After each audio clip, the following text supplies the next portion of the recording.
Mesdames et messieurs, bienvenue sur votre revue de presse, le quotidien, jeudi 27 janvier 2022. Les performances déteignent sur la vente de l'équipe nationale du Sénégal à la CAN, une occasion pour les amateurs de foot de montrer leur passion et patriotisme, une opportunité aussi pour les commerçants de faire plus de recettes en écoulant des produits aux couleurs nationales selon les vendeurs.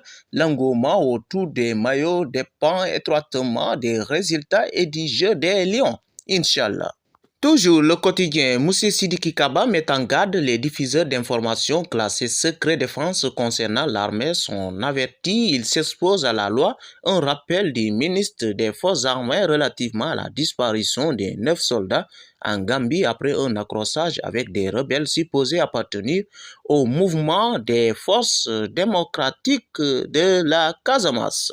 Sur la même ligne, la disparition de soldats d'une unité de l'armée sénégalaise suite à un accrochage avec des éléments supposés appartenir au mouvement MFDC en Gambie rappelle les années où les tensions étaient encore vives. La dernière prise d'otages de soldats remonte en décembre 2011 et ils ont été libérés un an après. Les civils aussi ont été visés. L'appel de la société civile. Depuis presque un mois, le Mali vit une crise diplomatique. Les pressions de la CEDEAO s'intensifient sur les militaires.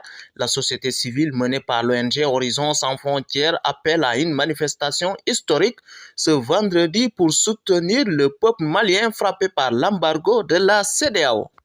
Le quotidien Alliance des perdants de la République de Dakar refuse que, en passant par Kermassar et Guédiawaye, les ministres APR se sont distingués par des puissantes défaites dimanche soir.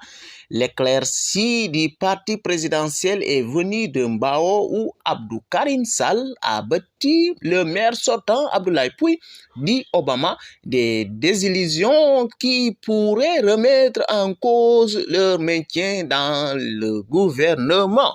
Hausse de 18,2% des exportations du Sénégal. Les exportations du Sénégal se sont caractérisées par une hausse de 18,2% au mois de novembre 2021 selon le dernier bulletin mensuel des statistiques du commerce extérieur.